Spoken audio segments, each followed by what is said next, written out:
I want to give a quick shout out to Jim DeVega and Vegeline because they both recommended that I check out the Tri-Brigade variant. This is not cheap. This is going to be an expensive deck list. We run ultra rares and our extra deck is pretty much stacked out with ultra and supers. Tri-Brigade has an interesting engine where you use Fraktall, who's like the level 4 and the strongest one, and you can just send them from your hand and you can send any of them from your deck to the graveyard.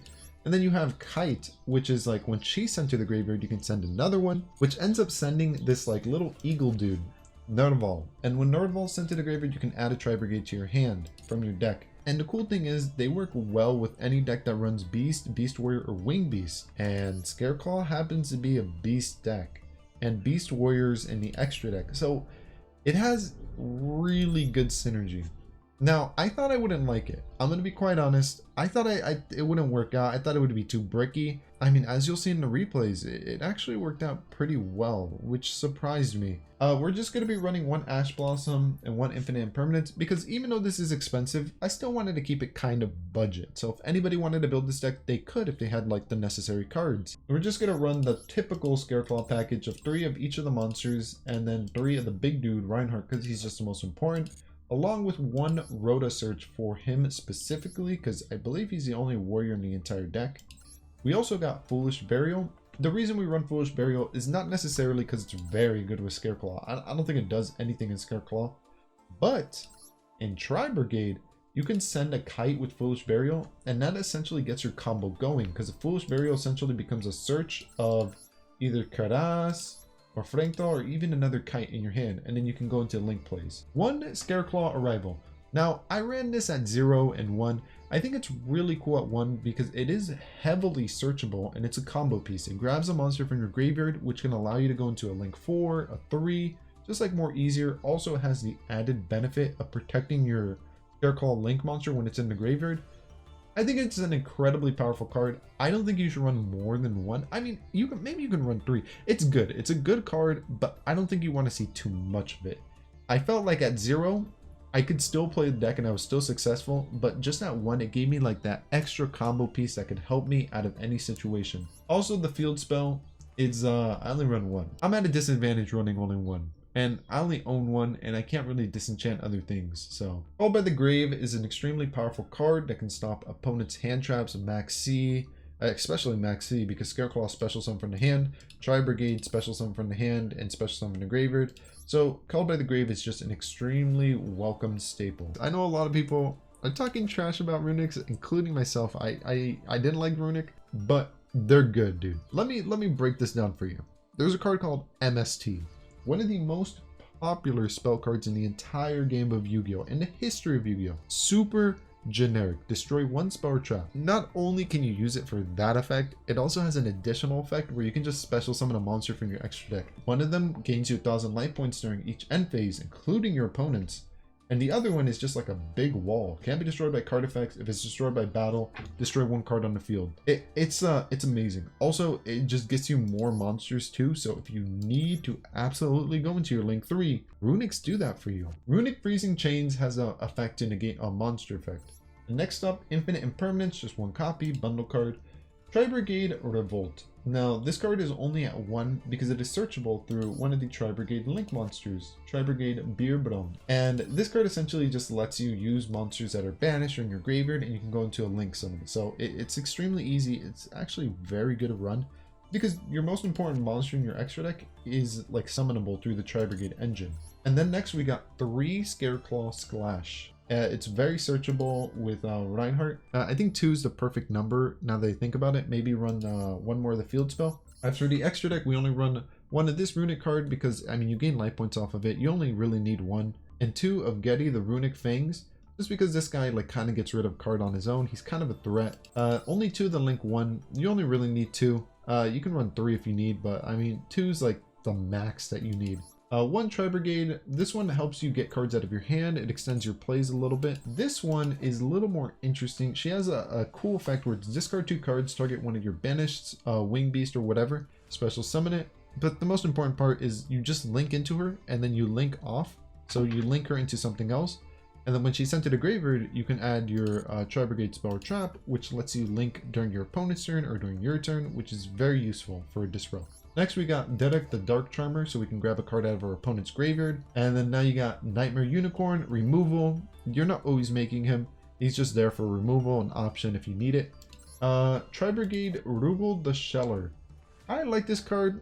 I don't really make it too much, mainly because it's a link 3, and if I'm going to make a link 3, it's going to be my boss. If you want to remove any card from the extra deck, I would probably remove Rugal and maybe one of the Runick Fangs. Those are probably the only 2 cards I would remove.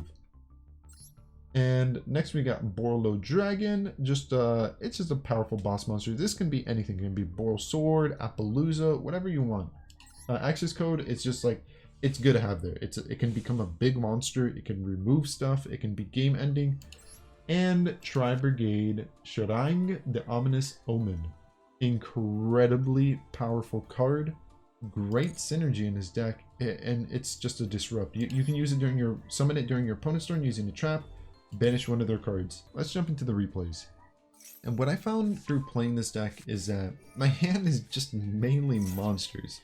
I guess that comes with the fact that I'm playing like more than 20 monsters in my deck, but it's not the worst thing in the world. Like every card kind of gets into another card, except Kerass. Kerass is kind of his like own thing. That's why generally people only run 1 or 2 copies of him, but the other monsters, with one sent to the graveyard, you send another one, they kind of all like synergize with each other very well.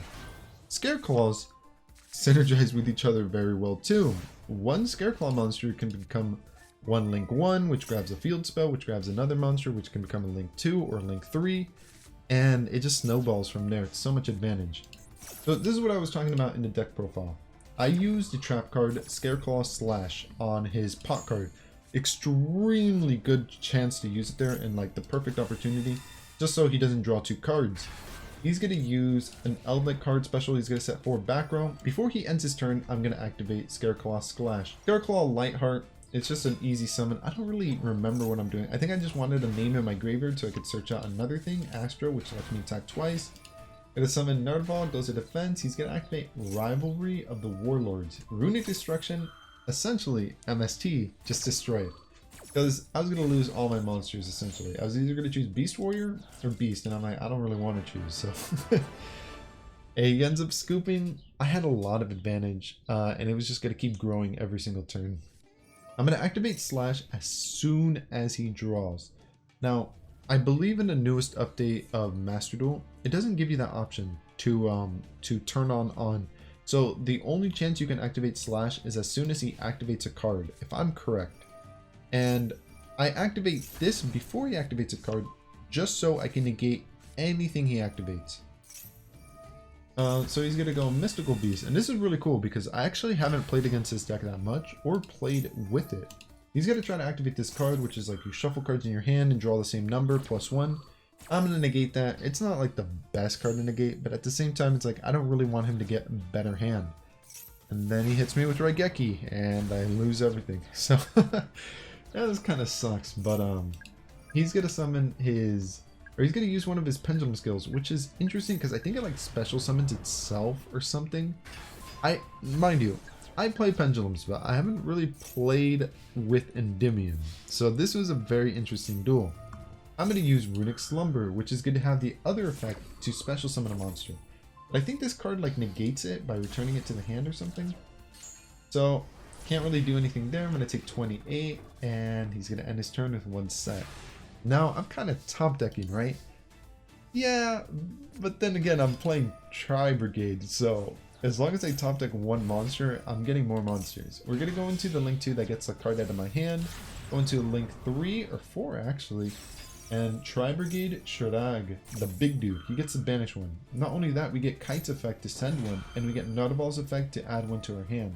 Oh yeah, and then we get the third effect where we can just shuffle a card in our hand into the deck and draw 1. So we're kind of being chilling right now. I'm gonna add a Fraktall just because I like it. I think it's the best Tri-Brigade, that's why it's limited to 2. Gonna banish his Pendulum Scale, and he hits me with the Storming Mirror Force. I can't normal summon anymore, so we're just gonna end turn and pass turn to him. Now, he is kind of top decking. We know 1 card in his hand, Endymion. And I'm thinking, like, can he kill me this turn? I hope not. And doesn't look like he can, so, yeah, comeback moment. Let's see what we top deck. Ooh, another Acro. Now, that's something you don't want to see in Scareclaw, but we're going to make it work because we're running Tri-Brigade and we're loading up our graveyard.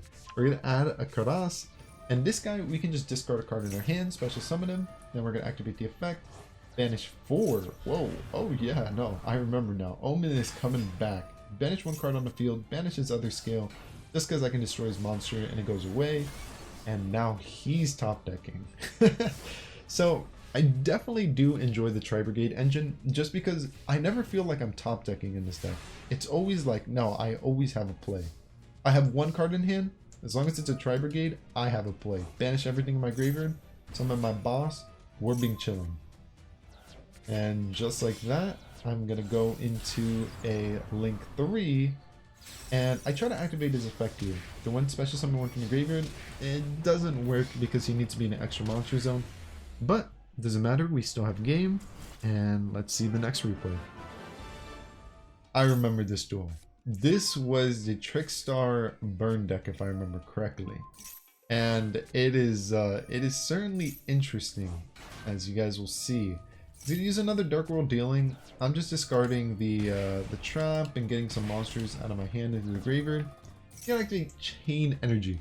Now, if you're an OG Yu-Gi-Oh player, now I'm talking about like 2003, 2005. You're buying from the McDonald's pack. You know what I'm talking about? This card is super old. It came out in like one of the first 3 Yu-Gi-Oh sets ever made. Each player must pay 500 life points per card that is normal summon, special summon, or activated from their hands. So that means every time I play a card, I gotta pay 500. Sounds like Despirit, right? Not only that, every time I add a card to my hand, I gotta pay 400. So I'm kind of paying a lot of life points here. And it was a little too late when I realized, like, man, maybe I shouldn't play all my cards. But don't worry, we're gonna come out of this. I'm gonna use the guy in my hand to send a Tri-Brigade from my deck to the graveyard. Kite went into the graveyard, sends Nervall. Nervall went into the graveyard, adds 1. So essentially I just filled up my graveyard for free. Kerass is going to be used to discard to special summon himself. I'm going to have to pay 500 for him, but that's not the biggest deal in the world. And we're going to link off into Omen. We have 1 banish, and I'm like, what do I banish? Probably Chain Energy, because I don't want to take any more damage. Normal summon Reichheart, because I didn't normal summon this turn. And we're going to get the Search of the Slash. I'm going to set 4 back row. I'm going to attack all of his things, and attempt to attack for 3,000 directly. End turn. Let's see what disrupts I have. I have negate monster effect, which is pretty good. Also have a protect my monster. He's going to end up targeting this card, so I'm not going to be able to activate it until the end of the turn, I believe. And he's going to normal summon Candania. He's going to get a search off. I could have negated that with Slash, but oh, actually I couldn't, because Slash only works if I have a Scareclaw in my extra monster zone, which I don't.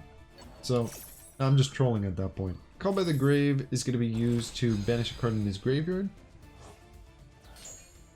And he was going to special summon it. I don't want him to go into synchro plays or whatever he's going to make. And he's going to set 3 back row. He's going to get rid of my card. That field spell is so powerful. But, I mean, even with 1 card top deck, and it looks like the game's over, and it looks like I'm dead, it doesn't matter, because he's going to give me 5 cards anyways. He's going to give me 5 cards because I'm going to take, like, what? Like, how much? 14 damage? 1,200 damage or something? Which is a lot of damage, because look at me. I'm kind of low. I'm only at 2,400 life points. I'm going to take it again. I'm very, very low. Also, he has Curse of Darkness. If I activate a spell card, I take 1,000 damage. But I'm going to just use my field spell. My field spell is essentially if 3 or more defense position monsters on the field, destroy a card. And yeah, just special summon one of the monsters. Then Omen activates, banish a card. I got rid of his whole board. But I'm really low on life points, so I'm hoping I can end the game on this turn. I'm going to make Tri-Brigade, or excuse me, I'm going to make Scareclaw Reichheart. Imagine if it was Tri-Brigade, that'd be kind of cool. And this guy has the effect where we can target one in our graveyard, special summon it, and then add 1. And what we're going to add is Reichheart. He's going to activate this card, which lets him special summon a monster from his graveyard, which is pretty good. Then we're going to activate Kerass, because we haven't even used it. We're going to bring out a Light-Heart, just bring out another monster, go into a second one, special summon this dude from our hand, which can attack multiple times, and just like that, we go for game.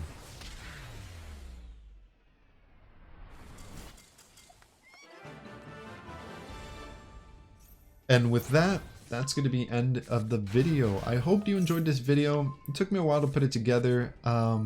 Also, I have some news. I don't think I'm working anymore at Walmart. That was my job that I had, and that's the reason I haven't been uploading too much. So, I mean, I guess I was a temporary worker, and I guess they're just done with me because I only work the holidays, which is kind of weird, but I mean, it is what it is. So what that means is I'm gonna have more time to make more videos. So I'm gonna be trying to do that. If you have any recommendations, I mean, that might help me a bit, because sometimes I make some random videos, but I don't know, I kind of like hearing what you guys want to see, and maybe I can deliver. Regardless, besides that, I really do appreciate like all the love and support. And I mean, I just like being able to share something that I genuinely enjoy, which is Yu-Gi-Oh!